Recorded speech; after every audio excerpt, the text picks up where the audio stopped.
Hai, jumpa lagi. Assalamualaikum warahmatullahi wabarakatuh. Salam sejahtera bagi kita semua. Om Swastiastu. Hari ini saya mau reading untuk kalian bintang Taurus. Baik, tema kita kali ini adalah di mana orang-orang ini yang mungkin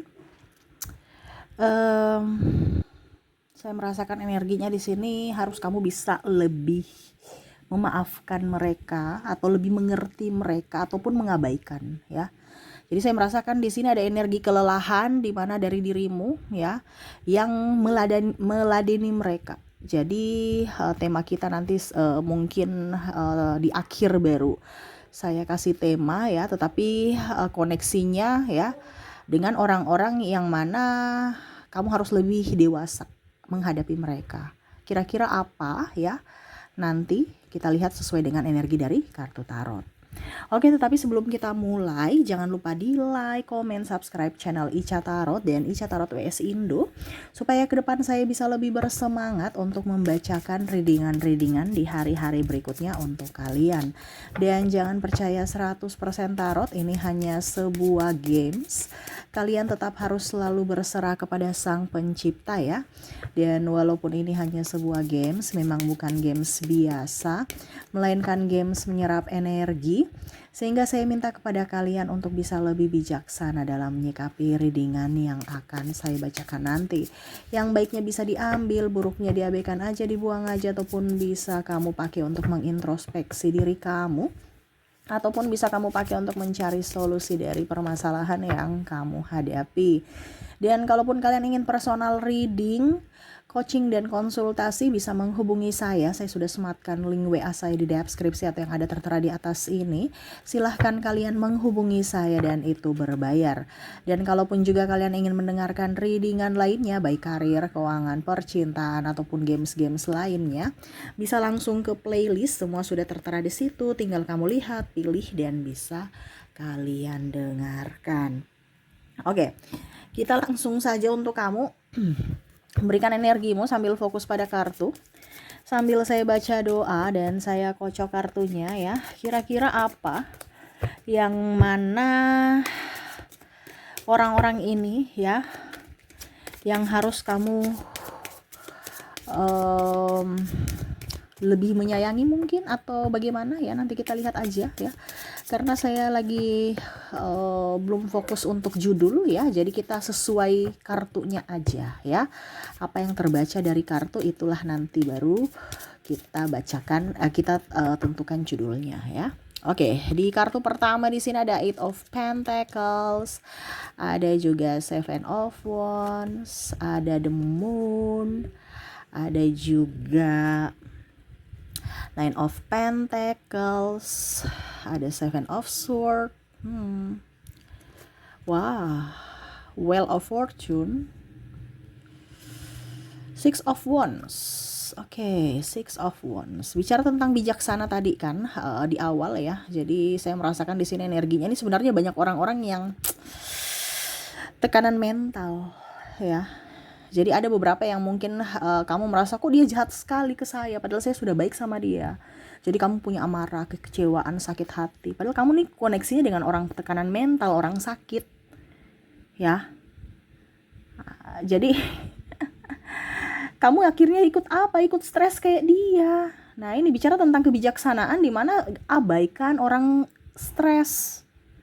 Kalau kamu tidak mau ikut stres, iya kan? Contohnya kamu udah tahu nih, orang gila beneran ya. Orang gila ini dia berteriak-teriak, berkuar-kuar di jalan, kamu nggak gubris kan? Bener kan? Kamu ataupun mungkin dia marahin kamu, atau mungkin bicara yang jelek tentangmu ya, marah-marah tiba-tiba, saya nggak kenal dia kok dia marah saya gitu. Kamu nggak ladening, nggak gubris, karena kamu tahu dia orang gila. Sudah, kamu jalan aja. Tapi kalau kamu gubris malah tambah besar. Ya, kamu udah tahu dia orang gila, kamu ladeni. Nah, ini ada seperti gitu, di mana dia ada tekanan mental. Ya, mungkin tekanan mental dari orang lain, tapi karena kamu gubris ya, akhirnya koneksinya dengan kamu. Nah, ini ya. Jadi ada orang seperti narcissistic personality disorder yang mungkin kelihatannya biasa aja kayak orang normal, tapi tekanan mental, karena kita nggak bisa lihat orang itu dari sudut luarnya saja. Kita harus bisa lihat dari kejiwaannya gitu. Ya. Ih, kok dia marah-marah saya tanpa sebab ya? Ih, kok dia temperamen sekali ya? Karena kamulah orang lemah. Dia menindas orang yang lemah dan mau meladeni, dan itu kamu. Ya. Nah ini, jadi ada beberapa orang-orang juga yang saya merasakan di sini terkoneksi dengan orang stres, orang tekanan mental, dan akhirnya kamu sendiri yang pusing. Kenapa? Karena kamu mau membuat dia sembuh, sedangkan mental itu dari diri pribadi, bukan dari pengobatan orang luar. Jadi kalau dia mau sembuh, ya dari dirinya, bukan dari kamu. Ya, ini kan bicara syaraf ya. Jadi kalau kamu ladeni orang yang sudah membuatmu stres, berarti itu ada gangguan di orang itu. Karena kalau kita punya otak normal, kita salah pasti kita tahu, oh kita salah, kita akan berubah, introspeksi, ya. Dan kita minta maaf. Tetapi kalau dari diri orang itu tidak mau berubah, tidak mau introspeksi, nggak mau minta maaf juga padahal dia salah, mencari pembelaan, pembenaran, berarti ada otaknya di situ yang koslet, yang treble, ya. Iya kan, kalau kacang lupa kulit itu salah satu orang tekanan mental, ada gangguan syaraf mungkin ya. Entah dia pura-pura atau tidak ya sama aja. Ya, karena kalau kita diajar, kalau kita mengerti akan tata krama, sopan santun, pasti kita akan mengucapkan terima kasih dan minta maaf kalau memang kita salah. Kalau kita dibantu ya kita bilang terima kasih. Nah ini, jadi semesta mau sampaikan kepada kamu, jangan ladeni orang-orang ya yang toksik. Akhirnya nanti kamu apa? Capek sendiri. Stres sendiri, sakit sendiri, merawat dirimu sendiri, biaya keluar lagi untuk pengobatan dari dirimu sendiri, capek, lelah. Mendingan cari kebahagiaan dibandingkan cari keributan. Ya, tuh ngapain kamu lawan? Nggak usah dilawan-lawan orang-orang sakit. Nanti akhirnya kamu ikut sakit ya. Jadi seperti gitu ya, jangan meladeni orang-orang yang tidak penting ya. Oke, di sini kita lihat ada the Star, Page of Cups. Apalagi yang akhirnya harus kamu lebih bijaksana. Ini bicara tema bijaksana ya. The Star, Page of Cups, Two of Pentacles, terus juga di sini ada Death.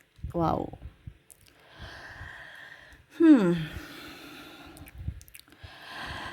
Oke, saya melihat di sini ada keirian ya, orang-orang iri ya.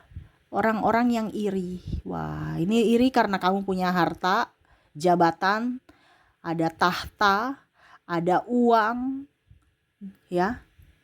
Saya merasakan di sini orang-orang yang sirik memperhatikanmu dari jauh, ya. Yang mana sebenarnya bicara date ini dia ingin kamu tidak maju gitu.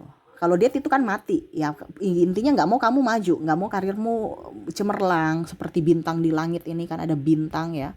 Dia mau kamu tuh ya jauh gitu. Ada orang yang iri.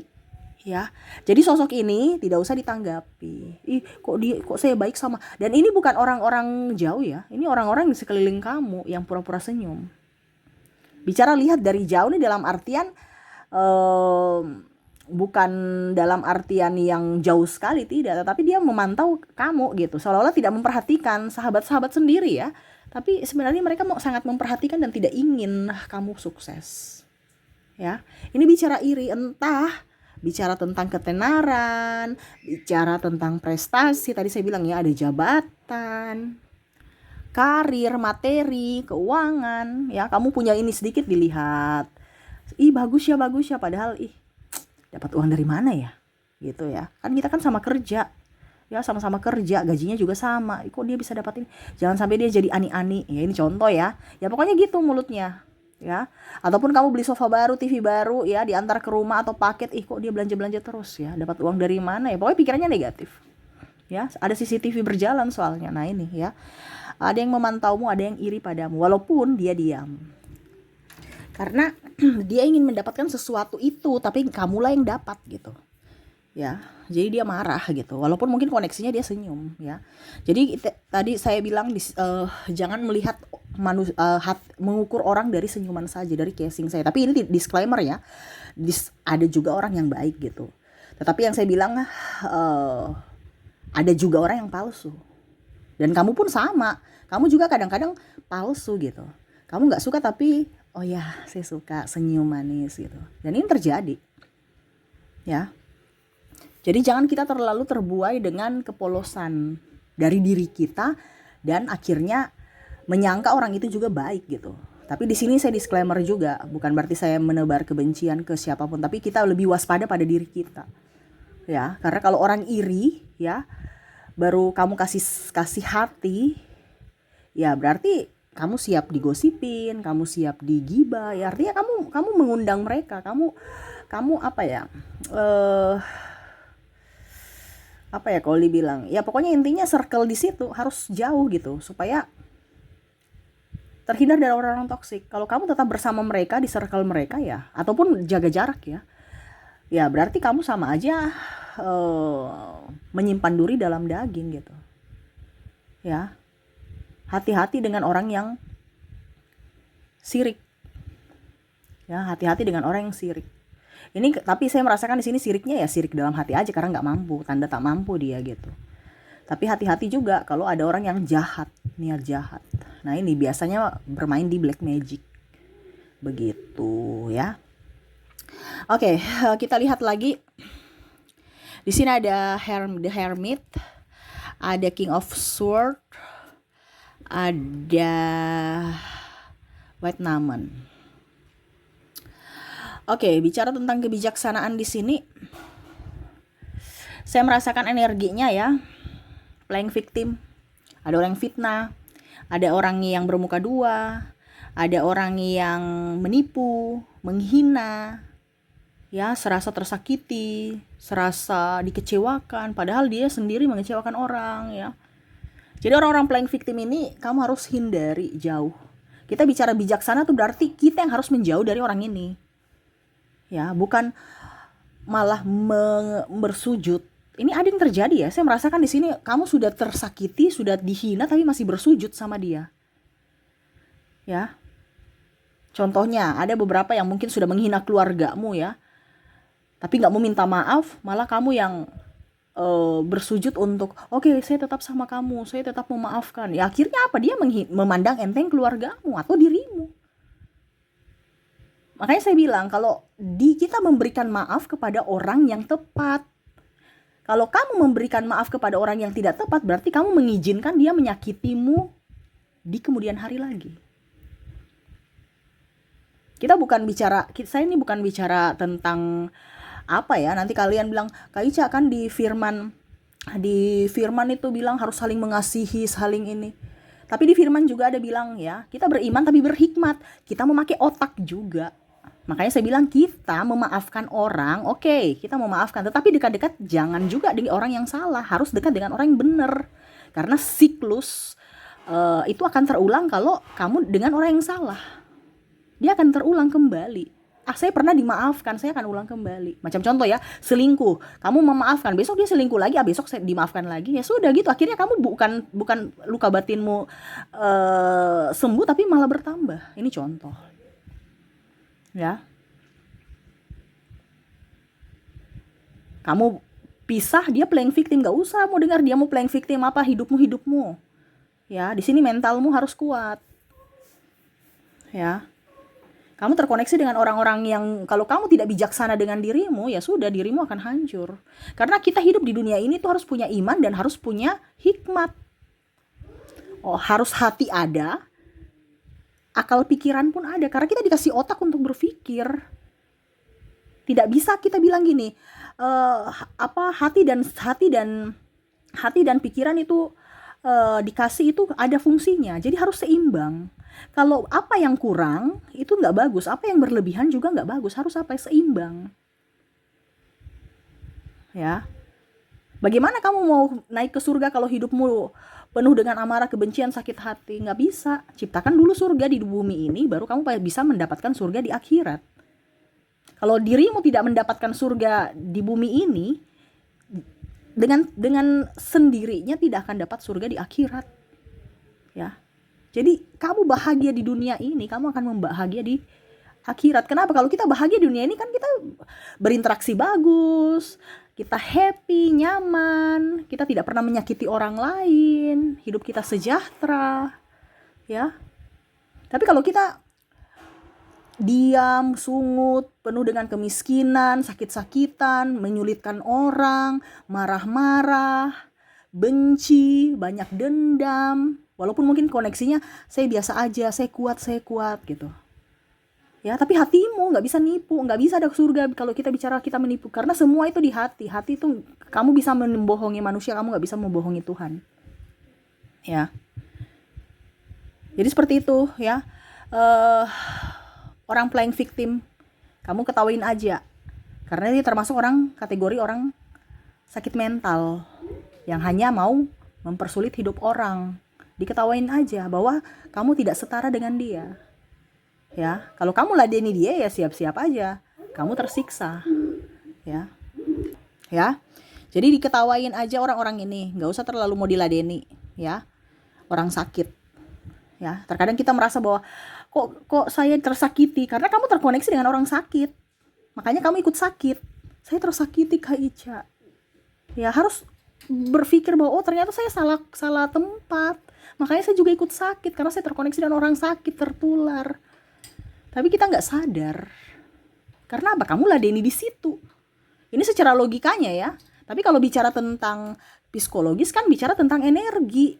Nggak kelihatan tuh orang lagi sakit mental. Bicara psikologis kan seperti gitu kan, bicara tentang mental. Tetapi kalau kita bicara spiritual, energinya nular. Kita nggak bisa lihat, tapi kita bisa rasa. Nah itu ya. Kalau penyakit medis sama, sekarang kan banyak penyakit terserang dari udara, iya kan? Kalau penyakit medis ya. Jadi nggak kelihatan, tapi tiba-tiba kita flu, kita tiba-tiba demam, tiba-tiba batuk-batuk. Nggak kelihatan, tapi kita bisa rasa, menular dari tetangga satu ke tetangga lain sampai kita juga ya. Artinya seperti gitu. Ya, dari udara. Jadi hati-hati ya. Kita nggak bisa lihat, tapi kita akan bisa merasakan. Jadi circle-mu itu harus dijaga. Gitu ya. Ya, jadi seperti gitu. Dan ketiga di sini yang harus kamu bijaksana ya. Ada Ten of Pentacles, ada Queen of Wands. Di sini orang tukang pamer, ya ketawain aja ya. Karena mungkin masa kecilnya dulu ya tidak bahagia, jadi dia pamer. Ada orang itu trauma dari masa kecil, mungkin dibilang miskin atau mau beli sesuatu tidak bisa. Ya, jadi pada saat dia mampu ya dia pamer. Itu secara psikologis orang-orang yang memang ada mau menunjukkan bahwa saya mampu, saya bisa gitu. Ya. Karena ada luka batin dalam dirinya. Jadi kamu jangan ikut sombong ya, ikut pamer ya. Ya nggak apa-apa, itu urusan dia. Karena mungkin dia punya ada trauma luka batin waktu masih masa kecil. Mungkin dulu dia nggak punya uang, orang tuanya miskin, ataupun mungkin ada yang menghina. Akhirnya dia bagaimana caranya supaya mengangkat derajat dirinya dan keluarganya. Ini contoh. Kita nggak bisa langsung menjudge orang itu sombong, miskin ya. Kalau memang dia pamer kepada kamu niat jahat ya ketawain aja. Berarti memang itu ada apa dibilangnya ya artinya kamu harus kasihan bahwa dia ada tekanan mental gitu, tekanan hidup. Karena kalau orang normal nggak mungkin akan pamer. Lihat orang-orang kaya, nggak akan pamer, dia akan sederhana. OKB aja itu yang mau pengakuan, ya mau disanjung, ya karena apa? Ada tekanan mental. Dulu dia miskin, jadi diketawain aja. Jangan bilang aduh sombong banget ya, sombong banget. Nggak usah diceritain, nggak usah digibahin apapun ya. Kamu tahu itu koneksinya dengan orang sakit atau orang tekanan mental di masa lalu. Ya pasti pun kamu begitu. Kalau kamu sekarang belum punya uang, besok kamu punya uang, pasti kamu karena apa? Seolah-olah mau menunjukkan bahwa saya mampu, saya bisa. Karena apa? Dulu dihina, dulu diacuhkan, dipandang enteng, ya. Jadi kalau orang sombong ya atau suka pamer ya biarin aja. Ya, karena kita tidak tahu isi hati orang, ya. Kita ketawain aja gitu. Kalau orangnya menghinamu, ya ketawain aja, ya. Karena kalau orang waras tidak mungkin menghina. Kalau orang berpendidikan tidak mungkin menghina orang lain, ya. Nah itu, jadi di sini semesta mau sampaikan kepada kamu untuk lebih bijaksana. Jadi ketawain aja orang-orang yang nggak beres, ya. Karena kalau kamu ladeni, kamu juga ikutan tidak beres. Bahkan yang tadi saya bilang, kamu ikutan sakit seperti mereka, ya. Oke, itu yang bisa saya readingkan untuk kamu ya. Ini mungkin pesan semesta untukmu ya, supaya kamu lebih dewasa dalam berucap, bersikap, bertindak. Semoga resonate dan bermanfaat untukmu. Terima kasih, saya pamit. Assalamualaikum warahmatullahi wabarakatuh. Salam sejahtera bagi kita semua. Om Swastiastu. Bye-bye.